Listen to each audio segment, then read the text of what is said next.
여러분 안녕하십니까? 다산에듀 강사 권도우성입니다.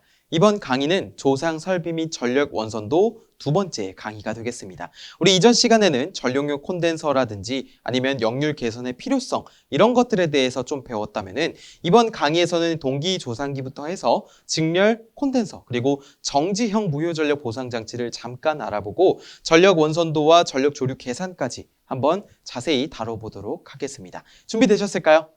한번 떠나보겠습니다. 우리 동기조상기라고 있는데요. 우리 조상 설비 중에서 정지기와 회전기로 나뉘었는데 이 동기조상기는 회전기입니다. 즉 동기 전동기의 무부하 운전을 통해서 전압을 조정하고 무효전력을 공급해주는 그런 형태의 조상 설비를 말하게 되는데요. 우리가 이전에 배웠던 전력용 콘덴서와 동기조상기를 비교해 볼 것인데 그 전에 동기조상기의 V곡선이라는 것에 대해서 한번 알아보겠습니다. 자, 이렇게 보시면 동기조상기에 곡선이 나와 있는데 동작 곡선이에요. 가만히 보시면 이렇게 알파벳 모양으로 V자가 있습니다. 그래서 동기조상기의 V곡선이라고 하는 것인데 우리가 이것은 전기 기기에서도 확인할 수가 있는 내용입니다. 자, IA라고 해서 세로축에 전기자 전류가 있고요. IF라고 해서 가로축에 계자 전류가 있습니다. 계자 전류, 전기자 전류예요. 자, 이 B를 이용해서 우리가 이 가운데 점선 보이세요? 이 가운데 점선이 역률이 1인 지점입니다. 그렇기 때문에 이 역률이 1인 지점을 벗어나게 되면 이제 역률이 저하가 되는 거예요. 저하가 되는데 이 왼쪽으로 가면은 우리가 뒤진 역률이다라고 해서 지상을 표현합니다. 지상은 뭐죠? L로서 동작한다는 거죠. 그래서 여기가 L로서 동작하는 것이고, 자, 그 다음에 역률이 1인 지점으로부터 내가 계자 전류, 여자 전류를 더 세게 하면 여기는 이제 앞선 역률이 되면서 비로소 무엇으로 동작하냐면 C로서 동작을 하게 됩니다. 그래서 만약에 지상분이 많으면 과여자를 통해 상쇄시켜 주게 되고요. 진상분이 많으면 부족여자를 통해서 경감시켜 주게 되는 것이죠. 우리 페란티 현상 기억나십니까? 페란티 현상이 뭐였죠? 수전단 전압이 송전단 전압보다 높아지는 현상을 페란티 현상이라고 했습니다. 맞습니까? 그 페란티 현상을 방지하는 게 어떤 것이 있었어요? 블로 리액터가 있었고요. 그리고 동기조상기의 부족여자 운전이 있었죠. 그렇기 때문에 그럴 때는 C의 성분이 강함으로 L 성분을 이용해서 줄여줄 수 있게 되는 것입니다. 자, 이처럼 동기조상기는 진상분과 지상분을 모두 다 공급할 수 있는 형태로 사용되는 조상 설비라고 보시면 되고요. 그 특징에 대해서 지금부터 한번 보시죠. 계자 전류를 강하게 하면 과여자, 적게 하면 여자 전류를 적게 하면 부족여자가 되는데, 자, 우리가 기존의 전력용 콘덴서는 이러한 특징을 가지고 있었죠. 한번 보겠습니다. 무효전력은 진상 무효전력만 공급이 가능했고요. 전압 조정은 우리가 전력용 콘덴서의 용량을 결정을 해서 공급을 하기 때문에 연속적이 아닌 단계적 또는 계단적이라고 부르게 됩니다. 자, 그 다음에 전력 손실은 적다라고 되어 있는데 동기 조상기에 비해서 적게 되고요. 가격은 저렴하고 소형 경량입니다. 어떤 것에 비해? 동기 조상기에 비해. 자, 그리고 용량을 조정할 때 이 전력용 콘덴서는 수시로 가능합니다. 수시로 가능하지만 동기 조상기는 용량 조정이 불가능하다라고 보시면 되겠고, 자, 그다음에 시충전이 있습니다. 시충전이라고 하는 거는 우리 시운전이라고도 하죠. 시송전이라고도 하게 되는데 시충전이라고 하는 것은 선로나 아니면은 변압기 이런 것을 새롭게 설치를 했을 때, 교체했을 때 전격 전압을 가해서 시험하는 겁니다. 시험 송전. 그렇기 때문에 그것을 시충전이라고 하는데 전력용 콘덴서는 그 시충전이 불가능하다는 특징을 갖고 있어요. 자, 그래서 시충전 항목은 꼭 기억을 해주시면 좋을 것 같습니다. 이어서 전압 유지 능력인데요. 전압 유지 능력이 작다라고 되어 있습니다. 어떤 것에 비해서 작은지는 지금부터 한번 볼 거예요. 자, 우리 동기조상기도 한번 보면요. 전력용 콘덴서가 진상만 있는 것에 비해서 동기조상기는 진상 무효분, 지상 무효분 모두 다 공급이 가능했습니다. 자, 전압 조정의 형태는 연속적이에요. 마치 라디오의 볼륨을 줄였다 키웠다 하는 것처럼 연속적으로 전압을 조정할 수가 있고요. 전력 손실은 그에 비해 좀 많다는 단점을 가지고 있습니다. 자, 가격은 비싸고 대형 그리고 중량이라고 해서 무거운 것을 나타내고요. 용량 조정이 불가능하고 시충전이 가능하다라는 특징을 갖고 있어요. 시충전이 가능하다. 전압 유지 능력이 크다라고 볼 수가 있는데 우리가 가만히 보면요. 전력용 콘덴서는 진상 무효분을 공급하죠. 근데 만약에 진상분이 과하면 어떻게 돼요? 과하면 우리 아까 전에 말했던 페란티 현상이 발생할 수 있죠. 페란티 현상이 발생하면 어떻게 됩니까? 수전단 전압이 송전단 전압보다 더 높아지게 됩니다. 이 전력류 콘덴서는 그 수전단 전압이 상승했을 때 억제시킬 수 있는 대책이 없어요. 자, 그렇지만 동기 조상기 같은 경우에는 수전단 전압이 상승했을 때 억제시킬 수 있는 방안이 있습니다. 그렇기 때문에 전압 유지 능력이 크다라고 설명을 드리고 있는 것입니다. 자, 그리고 이 전력류 콘덴서 같은 경우에는 과도 안정도와는 거리가 좀 멉니다. 기여를 못해요.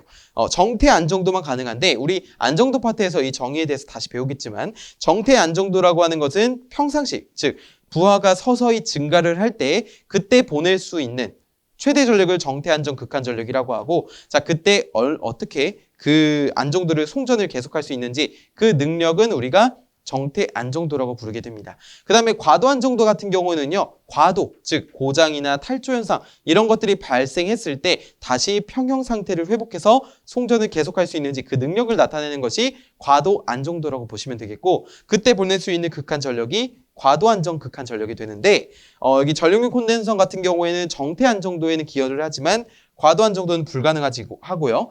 동기 조상기 같은 경우는 정태 안정도, 과도 안정도 모두 다 기여를 할 수 있는 그런 형태의 조상 설비다라고 보시면 되겠습니다. 자, 그래서 우리 이것을 비교하는 문제도 굉장히 많이 출제가 됩니다. 그렇기 때문에 여러분의 이 표는 꼭 기억을 해주시면 좋을 것 같아요. 좋습니다. 자, 그리고 여기 전압 조정의 형태가 단계적이라고 되어 있는데요. 단계적인 거 하나 더 있죠. 우리 이전에 배웠는데 바로 블로 리액터입니다. 블로 리액터는 탭을 조절해서 하기 때문에 그것도 계단적, 단계적이라고 표현을 합니다. 자, 우리 어쨌든 이렇게 전력류 콘덴서와 동기 조상기를 비교해 보았고요. 보시면은 이제 다음에 볼 것은 바로 직렬 콘덴서입니다. 직렬 콘덴서. 직렬 콘덴서는 시리즈 캐패시터라고 부르게 되는데, 우리 직렬 콘덴서의 주 목적을 골라라 라고 한다면 무조건 전압 강화 보상입니다. 이거는 병렬 콘덴서와 다릅니다. 병렬 콘덴서 어떤 거죠? 방금 전에 배웠는데 바로 전력력 콘덴서입니다. 부하와 병렬로 연결을 해서 역류를 개선하는 설비가 전력력 콘덴서였죠. 병렬 콘덴서. 그런데 직렬 콘덴서는요, 직렬로 접속하는 거예요. 보시면은 장거리 송전선로의 중간에 한 개소 또는 몇 개소의 직렬로 지금 그림과 같이 이렇게 C를 삽입해 주게 됩니다. 그러면 기존에 있던 R과 L에 의해서 결정되는 임피던스가 이 유도 리액턴스가 용량 리액턴스에 의해서 상쇄됨으로써 임피던스가 줄어들게 되는, 즉 리액턴스의 감소를 가져와서 우리가 전압 강화를 보상할 수 있는 그런 효과를 가져오는 것이 뭐라고요? 직렬 콘덴서라고요. 직렬 콘덴서는요, 부하 역률이 나쁠수록 그 설치 효과가 큽니다. 왜 그런지 볼까요? 우리 전압 강화라고 하는 것은 3상에서 루트 3의 i의 r 코사인 세타 플러스 x 사인 세타로 분류가 됩니다. 그런데 여기서 역률이라고 하는 것은 코사인 세타잖아요. 이 역률이 기존에 0.6이었던 것이랑 0.9였던 것이랑 전압 강화가 얼만큼 보상이 되는지 이 직렬 리액터로 했을 때 이 X 부분, 리액턴스 부분이 이제 이렇게 되거든요. XL-XC 이렇게 비교했을 때 그 효과, 그러니까 효과라고 하는 거는 전압 강화가 기존에 100이었는데 50으로 된 거랑, 그럼 50 효과 본 거죠. 100이었는데 70으로 본 거랑, 그럼 30 효과 본 거잖아요. 그러면 50이 더 효과를 많이 본 거잖아요. 그렇죠? 효과가 크다라고 표현할 수 있는데, 그런 것을 계산을 해보니까 기존 역률이 나쁜 것이 기존 역률이 높았던 것에 비해서 그 효과가 크다라는 거죠. 콘덴서를 설치했을 때. 그렇기 때문에 부하 역률이 나쁠수록, 좋을수록 아니에요. 나쁠수록 그 설치 효과가 크다라고 표현이 됩니다. 자, 그 다음에 역률 변동이 심할 경우 사용할 수 없다라는 특징을 갖고 있는데요. 역률 변동이 심하게 되면은 공진이라든지 아니면 난조 현상을 유발할 수 있기 때문에 역률 변동이 심하다. 즉, 부하가 너무 급변하는 경우, 부하 변동이 심한 경우에는 사용할 수 없다라고 보시면 되겠습니다. 자, 그 다음에 전압에 비해서 선로가 긴 경우 효과적이다라고 되어 있는데요. 자, 전압에 비해 선로가 긴 경우, 그러니까 송전 전압에 비해서 선로가 이렇게 길어진 경우에 이것을 설치하면 효과가 좋다라는 거죠. 근데 이것을 어떻게 알 수 있냐면, 우리 예를 들어서 선로의 리액턴스가 XL이 있었어요. 자, 그런데 여기에 용량 리액턴스, 즉 직렬 콘덴서를 삽입을 하게 된다면 우리 전체 리액턴스 어떻게 되는 거예요?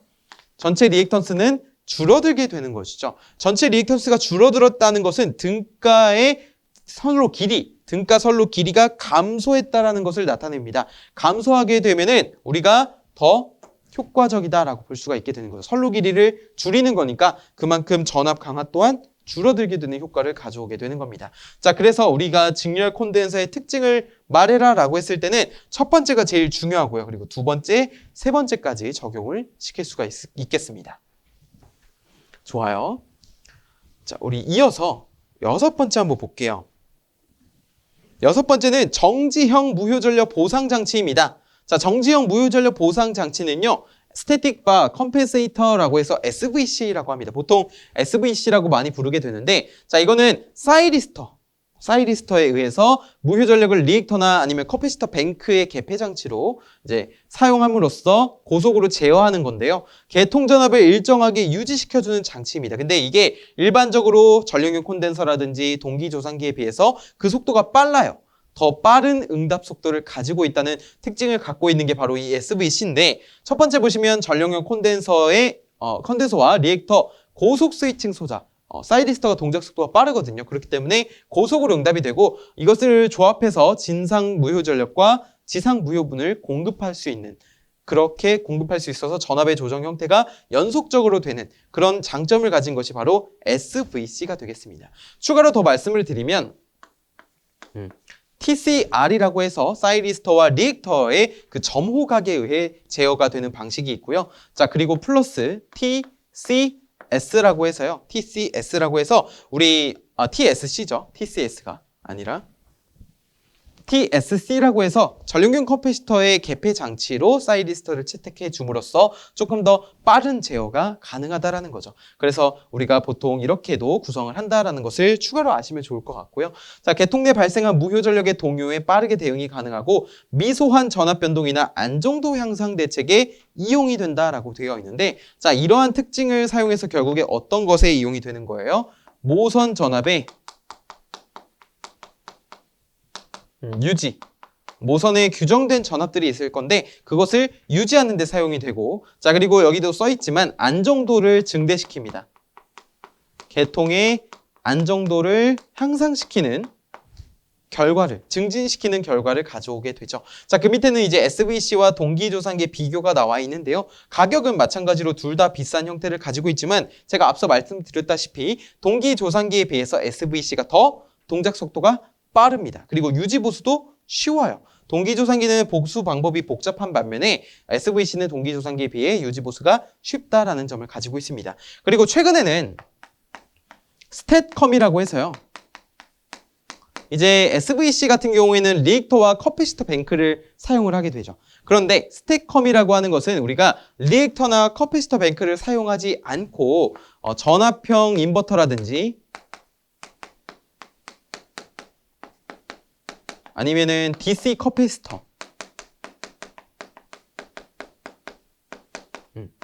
DC 커패시터, 그리고 어떤 다른 인버터 말고 개통연계 변압기가 있습니다. 개통연계 변압기 같은 경우를 사용을 해서 우리가 조금 더 SVC보다 조금 더 빠른 응답을 가질 수 있도록 설계된 것이 스탯컴이라는 것입니다. 그렇기 때문에 여러분이 종류를 이제 정지형 무효전력 보상장치 SVC 말고도 스탯컴이라는 것도 있구나. 대신에 SVC 같은 경우는 리액터와 커패시터 뱅크가 있지만 스탯컴에는 그런 것들이 없구나라는 정도만 좀 추가로 아셔도 좋을 것 같습니다. 좋아요. 자, 그리고 우리가 이제 정지형 무효전력 보상장치까지 알아봤는데요. 우리 그러면은 그러니까 조상 설비는 다 알아본 거예요. 우리 전력공학에서 다뤄지는 조상 설비는 크게 블로리액터, 전력용 콘덴서, 동기조산기 이 세 가지가 제일 많이 나오게 되고요. 자, 그 다음에 여기 보시면 SVC가 있고 방금 전에 배웠던 직렬 콘덴서와 그리고 추가적으로 알아본 스탯컴까지 우리 조상 설비를 다 알아본 것이 됩니다. 그럼 우리 한번 개념 확인을 풀어볼까요? 자, 이렇게 보시면요. 부하 역류를 개선하면 어떠한 장점들이 있는지 5가지를 적으라는 문제입니다. 역류를 개선했을 때, 우리 이전 강의에서 배웠던 내용이에요. 역류를 개선했을 때 좋은 점은 어떤 거 있었죠? 첫 번째, 전압 강화를 줄일 수 있었습니다. 두 번째, 전력 손실을 줄일 수 있었습니다. 세 번째는 뭐예요? 세 번째는 수전 설비 용량을 감소시킬 수 있죠. 즉 변압기 용량을 줄일 수가 있다는 겁니다. 그 다음에 네 번째는 뭐예요?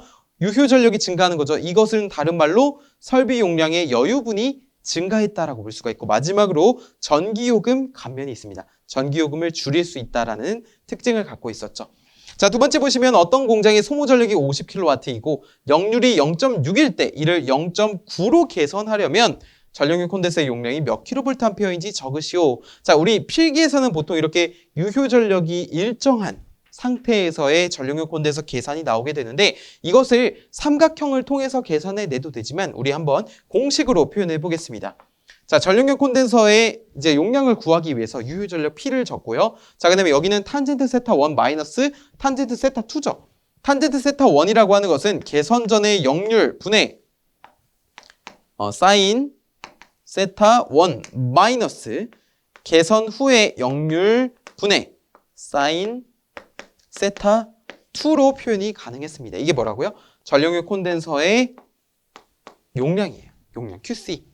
자, 그러면 우리가 주어진 수식에 알맞은 숫자를 대입을 해보겠습니다. 자, 이 P의 단위가 킬로와트라고 말씀을 드렸죠. 자, 그럼 여기가 50이 되고요. 그 다음에 역률이라고 하는 거는 기존에 0.6이었습니다. 근데 이것을 0.9로 바꿔주는 거니까 여기가 0.6, 여기가 0.8, 여기가 0.9, 여기가 루트 1-0.9의 제곱이다라고 놓을 수가 있겠죠.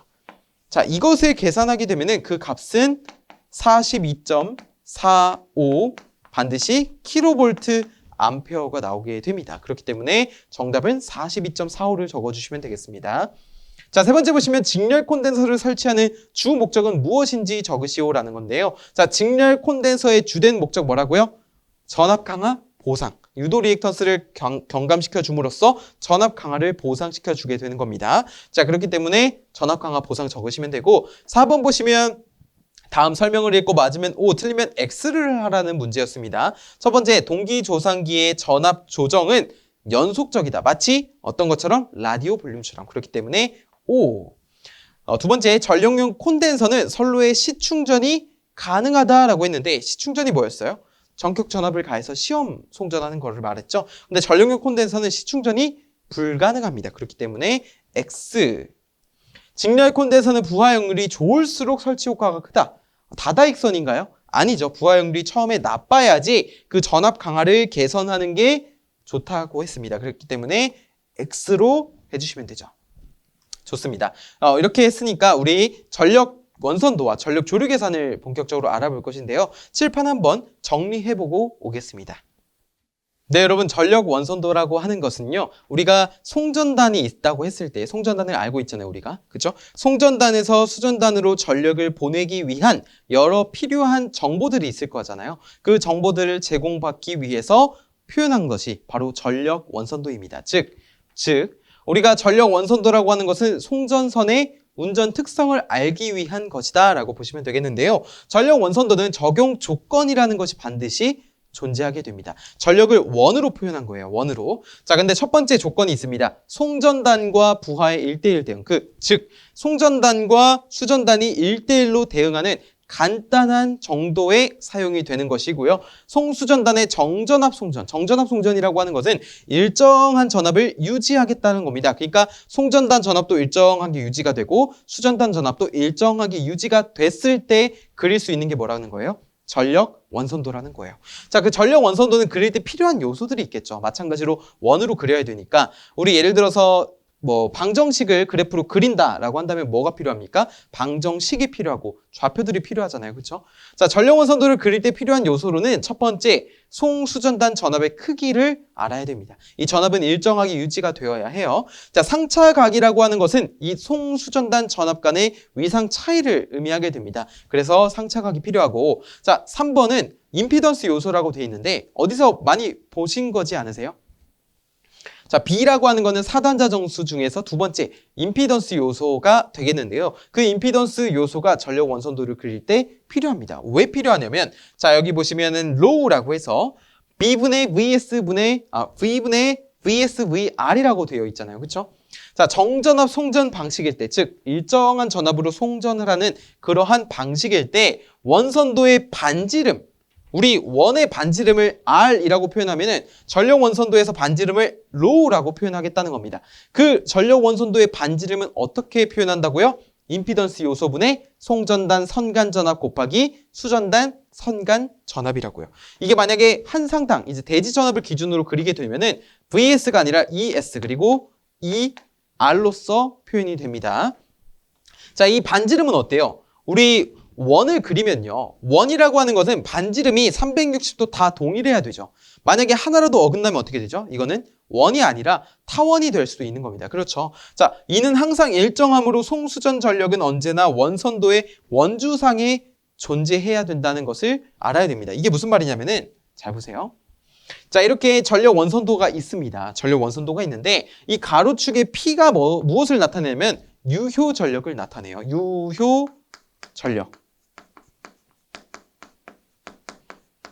자, 그 다음에 세로축에 있는 이 Q는 무슨 Q냐면요. 플러스 Q거든요. 플러스 Q가 어떤 것을 나타내냐면 지상 무효 전력을 나타냅니다. 플러스 Q가 지상 무효 전력을 나타내요. 자, 그럴 때 우리 이러한 원이 있고요.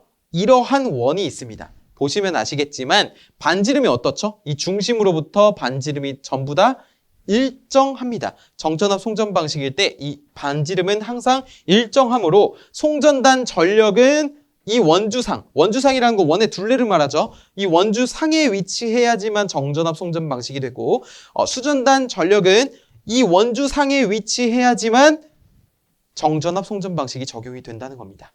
이 점을 꼭 잊지 마세요. 그래서 우리가 예를 들어서 수전원을 어떠한 원의 방정식의 형태로 나타내게 되면은 P-A의 제곱 플러스 Q-B의 제곱은 반지름의 제곱으로 나타내게 되는데 우리가 반지름은 어떻게 나타내기로 했냐면 Rho라고 나타낸다고 했죠. 전력 원선도에서의 반지름은 자, 여기가 Rho가 되는 겁니다. 여기도 마찬가지로 Rho가 되는 거예요. 우리 전력 원선도에서 반지름 잊지 말자고요. 이거 뭐라고요? B분의 VS 곱하기 VR이라고요. 우리 그러면은 이 전력 원선도에서 도대체 무엇을 구할 수 있고 무엇을 구할 수 없는지를 한번 알아보겠습니다. 자, 전력 원선도에서 구할 수 있는 것은요. 크게 7가지를 꼽을 수가 있습니다. 굉장히 많죠. 그에 반해 구할 수 없는 것은 몇 가지가 있어요? 2가지가 있습니다. 실제로 이게 출제되는 비율이 굉장히 높습니다. 자주 출제되는 문항이니까 이 내용만큼은 우리가 꼭 이번 강의에서는 짚고 넘어가셨으면 좋겠어요. 자, 구할 수 있는 거 첫 번째, 유효전력 알 수 있습니다. 무효전력 알 수 있습니다. 왜냐하면 여기도 유효전력과 무효전력이 있잖아요. 자, 유효와 무효를 알면 무엇을 알 수 있습니까? P상 전력을 알 수 있어요. 자, 그 다음에 수전단 역류를 알 수가 있고요. 그 다음에 조상 설비 용량을 알 수가 있습니다. 우리 정전압 송전 방식을 위해서 조상 설비를 얼만큼을 설치를 해야 되는지 그러한 용량을 알 수 있다는 거죠. 자, 그 다음에 전력 손실과 송전 효율 또한 알 수가 있어요. 손실을 아니까 우리 손실이 얼만큼 되는지를 알면 입력분의 출력을 해서 효율을 구할 수가 있겠죠. 그 다음에는 송전, 수전이 가능한 최대의 전력 그것을 알 수 있고 정태 안정 극한 전력이라고 있습니다. 정태 안정도일 때 최대의 극한 전력을 우리가 정태 안정 극한 전력이라고 표현하죠. 자, 마지막으로 필요한 전력을 보내기 위해서 이 송수전단 간에 얼만큼의 상차각이 있는지 자, 그것 또한 알아낼 수가 있다는 거예요. 좋습니다. 그러면 구할 수 없는 것은 어떤 것이 있냐면요. 첫 번째로는 과도안정 극한 전력입니다. 과도안정 극한 전력이라고 하는 건 이제 고장이 발생했을 때, 탈조가 발생했을 때 평형을 회복해서 송전 평형 상태를 회복해서 다시 송전을 계속할 수 있는 능력을 우리가 과도 안정도라고 하는데 그때 보낼 수 있는 최대의 전력을 과도 안정 극한 전력이라고 하죠. 자, 그 과도 안정 극한 전력은 전력 원선도에서 구할 수 없습니다.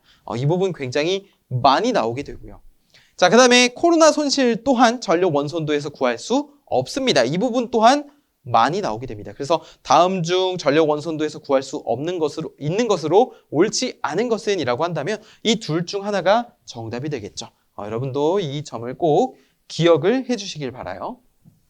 그런데 여기 보시면 아시겠지만 이 수전원만 먼저 보자고요. 수전원을 보시면 자, 이렇게 되어 있습니다. 그렇죠? 자, 이 수전원이라는 것은 수전 전력이 항상 원주상의 위치를 해야 된다고 했어요. 그쵸? 근데 예를 들어서 우리 수전원을 그리게 되면은 이 부분만 확대해서 따로 그려볼게요. 자, 이렇게 했어서 수전원이 이렇게 있다고 해보겠습니다. 그 다음에 여기를 부하직선이라고 할게요. 부하곡선, 부하직선 이라고 하겠습니다. 자, 그럴 때 우리가 이제 역률이 일정하다라고 보고 여기 보시면은 조금 더 확대해서 그려볼까요? 자, 이 부분을 조금만 더 확대를 해보겠습니다. 또 잘 안 보이실 수도 있어서 원을 이렇게 크게 그려볼게요. 좋습니다. 자, 보시면요.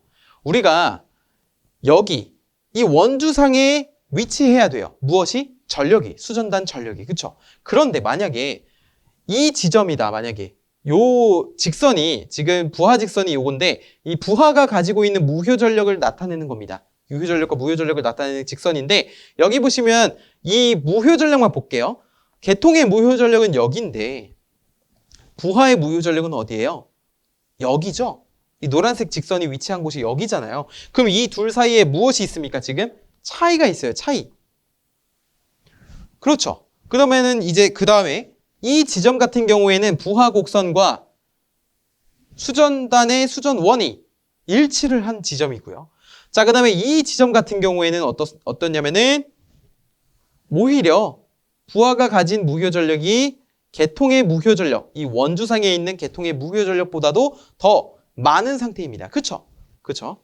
자, 그렇기 때문에 우리가 이 세 가지 경우를 나누어서 판단을 해야 된다는 겁니다. 자, 보시면은 일정하게 유지할 필요가 있어요. 이것을 이제 전압 조정이라고 하는데 일반적으로 진상 무효 전력을 공급하면 전압이 상승하게 되고요. 지상 무효 전력을 공급하면 전압이 떨어지게 됩니다. 진상 무효 전력을 공급했을 때 왜 전압이 상승하게 되냐면 우리 그 페널티 현상을 떠올리시면 돼요. 우리 진상분을 공급하면 역률이 개선되잖아요. 그 역률이 개선함으로써 전압이 상승하게 되죠. 전압 강화가 감소하니까. 그렇기 때문에 진상 무효 전력을 공급하면 보통 계통의 전압이 상승하게 됩니다. 그런데 여기 보시면요. 계통의 무효 전력보다 지금 부하의 무효 전력이 적어요. 그러면은 정전압 송전을 위해서는 이 파란색만큼 어떤 것을 더해줘야 돼요? 어떤 것을 더해줘야 됩니까? 바로 이만큼 무효 전력, 지상 무효 전력을 더해줘야겠죠. 지상분이 지금 모자른 거잖아요. 계통이 더 많은 거잖아요. 그렇기 때문에 자, 이 파란색 부분에서는 어떠한 장치가 필요하냐면 우리 지상 무효 전력, 블로 리액터 L로서 동작을 하게 되죠. 지상 무효분. 자, 그 다음에 하나 더 있죠. 동기 조상기의 어떤 여자? 부족 여자. 좋습니다. 부족 여자를 해줘야지만 정전압 송전 방식이 된다는 거죠. 그러니까 조상 설비를 이만큼 공급해 주는 것입니다. 정전압 송전을 위해. 자, 그 다음에 이 지점을 볼게요. 이 지점은 어떻습니까? 조상 설비가 필요하지 않아도 정전압 운전이 가능한 지점이 되는 것이죠. 그래서 만약에 조상 설비가 없이 정전압 운전이 가능할 때에 유효 전력을 구해라 라는 문제가 나오면 어떻게 되는 거예요? 이 지점에 요 가로축이 P고 세로축이 플러스 Q잖아요. 그쵸? 이 지점에 무엇을 읽으면 되는 거예요? 유효 전력을 읽어주면 되는 거예요. 그러면은 이 지점이 조상 설비가 없어도 정전압 운전이 가능한 유효 전력이 되는 것이구나 라는 것을 보시면 되겠습니다. 자, 그다음에 우리 파란색, 다음 거 파란색을 볼게요. 여기는 좀 더 길죠. 보시면 아시겠지만 부하가 갖고 있는 무효 전력이 계통에서 공급되는 무효 전력보다 더 많습니다. 그렇기 때문에 이 파란색 부분에서는 어떠한 형태를 띠게 되냐면 바로 전력용 콘덴서. 전력용 콘덴서는 지상 무효분을 줄여주게 되죠. 진상분을 공급을 해서. 그렇기 때문에 전력용 콘덴서가 필요하게 되고요. 여기서는 또 동기 조상기에 어떤 여자? 과여자. 운전이 필요하다는 겁니다. 그렇기 때문에 지금 보시면은 왼쪽은 L로서 추가해 주는 거고요. 오른쪽은 C로서 추가해 주게 되는 것이죠. 그렇기 때문에 또 핵심은 뭐라고요? 진상분을 공급하면 보통 전압이 상승하게 되고 지상분을 공급하면 보통 전압이 감소하게 되더라 라는 것이 또 중요하다고 생각이 됩니다. 자, 이렇게 우리가 전압 조정까지 정리를 할 수가 있겠고요.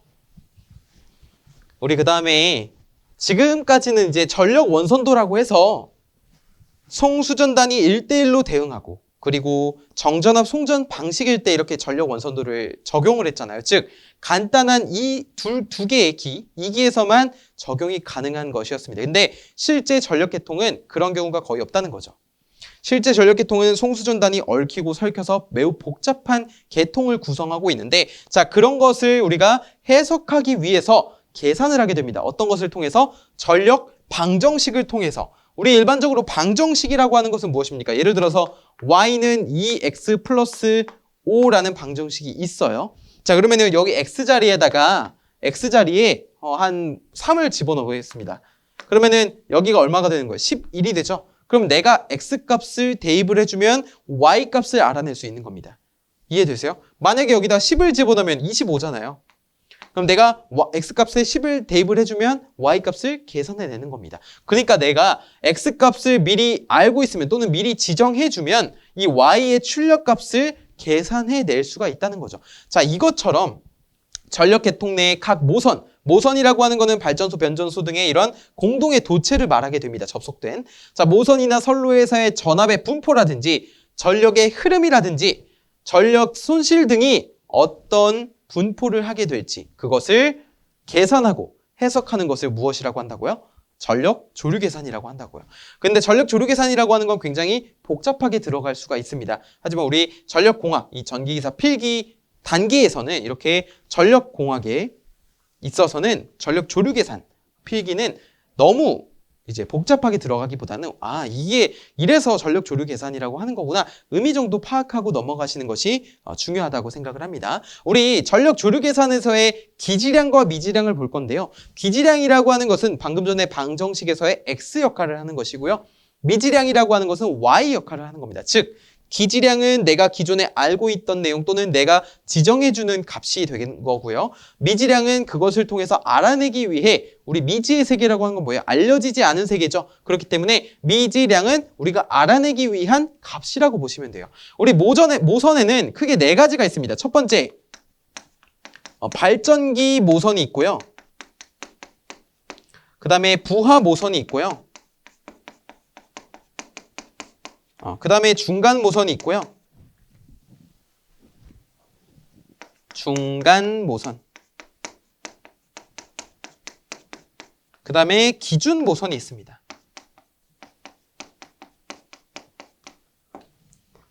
자, 기준 모선 같은 경우에는 우리 슬랙 모선이라고도 해요. 슬랙 모선, 교재에 적혀 있는 대로. 자, 우리 발전기 모선부터 볼게요. 자, 이렇게 4가지를 볼 건데 발전기 모선부터 어떤 것을 볼 거냐면은 기지량을 노란색으로 쓸 거고요. 자, 미지량을 분홍색으로 표현을 하겠습니다.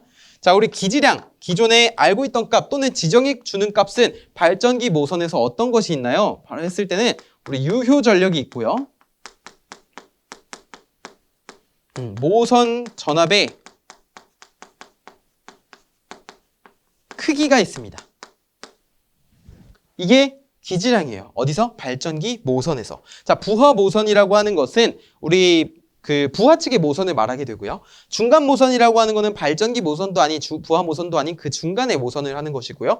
기준 모선이라고 하는 것은 우리 계통의 전체 손실들이 계속해서 변화하기 때문에 이러한 기지량을 이용해서 대입하는 것이 조금 위험할 수 있습니다. 그러니까 정확하지 않을 수 있어요. 오차를 불러일으킬 수 있는데 그러기 위해서 그것을 계산하기 위해서 전력조류 계산을 위해 발전기 모선 중 하나를 지정을 해서 기준으로 삼는 거죠.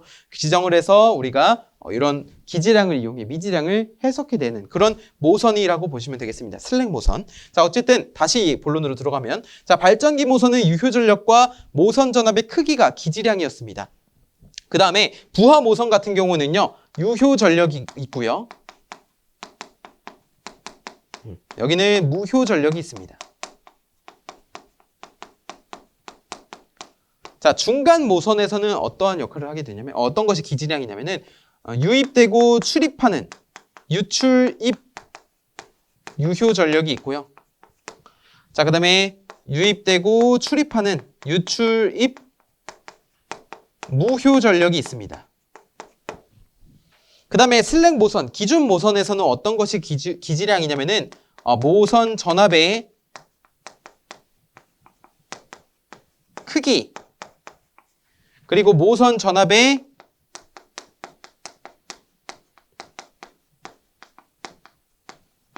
위상각을 우리가 기지량으로 삼겠다는 거죠. 자, 여기 구분을 한번 지어볼까요? 자, 이렇게 지었습니다. 좋아요. 자, 우리 그러면은 이제 미지량을 한번 알아보겠습니다. 발전기 모선에서의 미지량은요, 무효 전력이 있어요. 그 다음에 모선 전압의 위상각이 있습니다. 모선 전압의 위상각이 있어요. 위상각.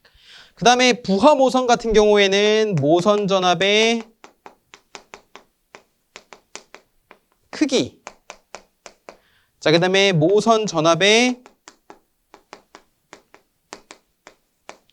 위상각.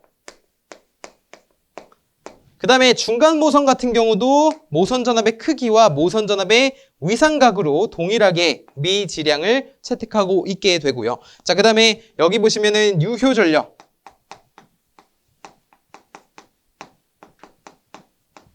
기준 모선에서는, 그리고 무효 전력. 그리고 계통의 전 손실을 모른다고 했잖아요. 계속해서 변화하니까. 그렇기 때문에 계통의 전 손실이라고 보시면 되겠습니다. 그래서 여기 보시면 그냥 모선 전압이라고 나와 있는데 모선 전압의 크기 또는 그냥 전압의 크기, 전압의 위상각이라고만 아셔도 괜찮습니다. 괜찮아요. 우리가 이렇게 정의를 내릴 수가 있고, 결국에 우리가 중요한 것은 무엇이냐면 전력 조류 계산에 있어서 이런 것을 기지량으로 채택을 하면은 이런 것을 계산해 낼 수 있다는 거죠. 어떠한 전력 방정식을 통해서. 그렇기 때문에 이러한 전력의 흐름을 아는 것이 전력 조류 계산이구나 라는 것만 좀 잘 기억을 해주시면 되겠습니다. 자, 우리 세 번째는 이제 전력 조류 계산을 통해 알 수 있는 운전 상태인데요. 조류 계산을 통해 알 수 있는 운전 상태. 알 수 있는 운전 상태는 크게 두 가지가 있습니다. 교재에도 적혀 있지만 모선의 전압 분포라든지, 여기 전압 분포라든지, 아니면 전력, 그리고 그 전압 간의 상차각. 자, 상차각 델타와 전압, 전력, 이런 각 모선의 전압 전류, 전압 전력, 그 다음에 상차각까지 알 수 있다는 거죠. 운전 상태로. 자, 그 다음에는 각 선로에 이제 전력 조류라든지, 전력 조류가 뭐예요? 전력의 흐름을 말하게 되죠. 자, 전력 조류와 송전 손실. 이렇게 두 가지는 우리가 조류 계산을 통해서 알 수 있는 운전 상태가 되겠습니다. 자, 그리고 네 번째는 우리 전력 조류 계산을 왜 하는지, 조류 계산의 목적이죠. 자, 목적. 첫 번째, 계통 운영을, 그러니까 계통의 합리적인 운용입니다. 그러니까 계통의 운용 계획을 조금 수립을 하는 거예요. 계획을 조금 더 확실하게 하기 위해서 이 조류 계산을 한다는 거죠. 수립. 자, 두 번째는요, 계통의 사고를 예방하는 겁니다. 우리가 이렇게 모선에서의 전력 조류 계산을 하게 되면은 이제 사고를 미리 사전에 감지하고 예방할 수 있다는 거죠. 계통의 사고 예방. 이 목적은 지금 보시다시피 교재에 보시면 세 가지가 나와 있어요. 세 가지가 나와 있는데 딱 보시면은 딱 세 가지. 뭔가 문제로 나오기 좋지 않을까요? 그렇죠? 좋습니다. 계통을 그리고 증설시킬 수가 있잖아요. 그것을 우리가 계통의 확충, 증설하는 거, 늘리는 거, 확충 계획을 수립하게 됩니다. 그렇기 때문에 1번, 2번, 3번 이렇게 세 가지 계통 전력조류 계산의 목적은 네 가지는 꼭 기억을 해주셨으면 좋겠습니다. 그리고 그 다음에 보시면 이제 전력계통의 연계가 있는데요. 우리 연계라고 하는 것은 무엇입니까, 여러분? 우리 축구팀에서 패스 연계, 저 축구 선수랑 저 축구 선수가 패스 연계가 뛰어나다. 저 팀은 패스 연계가 엄청나구나 라고 우리가 감탄을 하잖아요. 그렇죠? 그럼 결국에 연계라고 하는 뜻은 뭐예요? 팀플레이를 잘 보여주는 것, 끈끈하게 뭉치는 것, 조직력이 좋은 것, 이게 이제 연계가 높다라고 표현을 하잖아요. 우리가 패스 연계가 높다라고 하는 것은. 저도 축구를 굉장히 좋아하는데 지금 연계를 하니까 바로 축구 생각이 나버려서 여러분도 좋아하시면 좋을 것 같은데, 자, 전력계통의 연계라고 하는 것은 제가 방금 말씀드린 것처럼 끈끈하게 뭉치는 것, 즉 서로 다른 이제 전력 계통들이 있잖아요. 근데 전력이라고 하는 것이 이 서로 다른 두 계통 간을 자유롭게 오갈 수 있도록 선로로 하여금 연결을 한 것을 우리가 전력 계통의 연계라고 표현을 합니다. 전력 계통의 연계는 장점과 단점이 반드시 존재하게 되는데, 첫 번째, 건설비 및 운전 경비를 절감함으로 경제적인 급전이 가능하고요. 자, 그 다음에 설비 용량을 줄일 수가 있습니다. 그리고 계통 전체의 신뢰도가 증가해요. 신뢰도가 증가한다는 것은 정전 확률이 줄어든다는 겁니다. 우리 계통에서 전체의 신뢰도는 정전 여부를 말하게 되죠.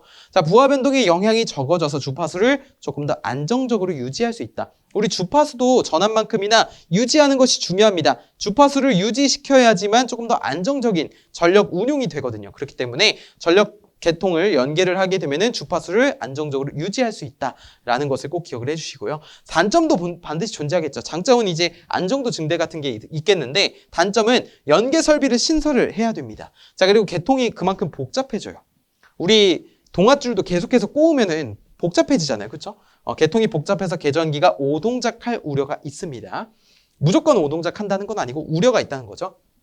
사고 시 마찬가지로 연계가 되어 있기 때문에 사고가 확대될 우려가 있습니다. 여기서 사고가 발생했는데 여기까지 사고가 퍼질 수 있다는 거죠.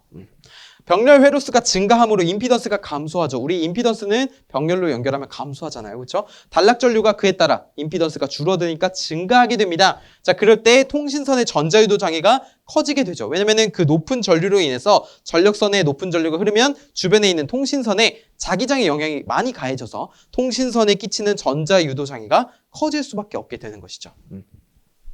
우리 이어서 마지막으로 개념 확인 한번 풀어보겠습니다.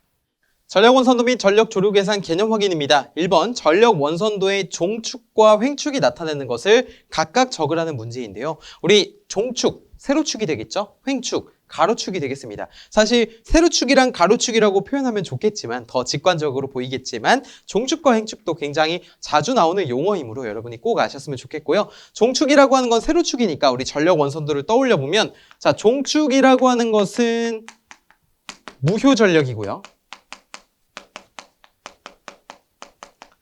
그 다음에 횡축이라고 하는 것은 유효 전력입니다. 그렇죠. 우리 두 번째, 전력 원선도에서 구할 수 없는 것을 물어봤는데, 우리 전력 원선도를 떠올려 보면요, 구할 수 있는 것이 약 7가지 정도가 됐고요. 구할 수 없는 것은 2가지 정도가 됐습니다. 곰곰이 떠올려 보면은 우리 구할 수 없는 것 첫 번째는 뭐였어요? 과도 안전 극한 전력이었고요. 그 두 번째는 코로나 손실 또는 코로나 손이라고 불리우는 이 코로나 손실이 구할 수 없는 것이, 따라서 정답은 4번이 되겠고요.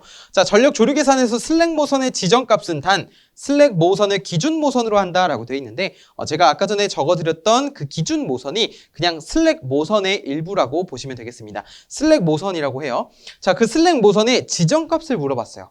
우리 지정값이라고 하는 것은 기지량이라고 했습니다. 그렇죠? 그것을 알아내기 위한 거는 미지량이 되잖아요. 그렇죠? 그것으로 알아내는 것은 결국에 기지량을 물어본 건데, 기지량은 어떤 것이 있냐면 모선 전압의 크기, 그 다음에 모선 전압의 위상각이 있었죠. 그래서 이렇게 적어주시면 되겠고, 실제 기출되었던 문제입니다. 필기 문제니까 고르는 거예요.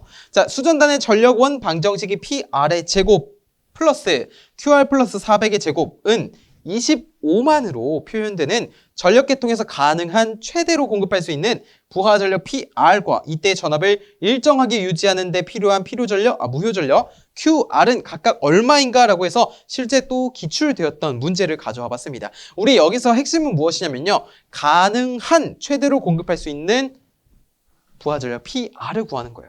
가능한이라고 하는 것은 우리 무효 전력은 이제 조상 설비로 경감을 시켜주고 그 다음에 그때의 최대 전력을 구하는 건데요.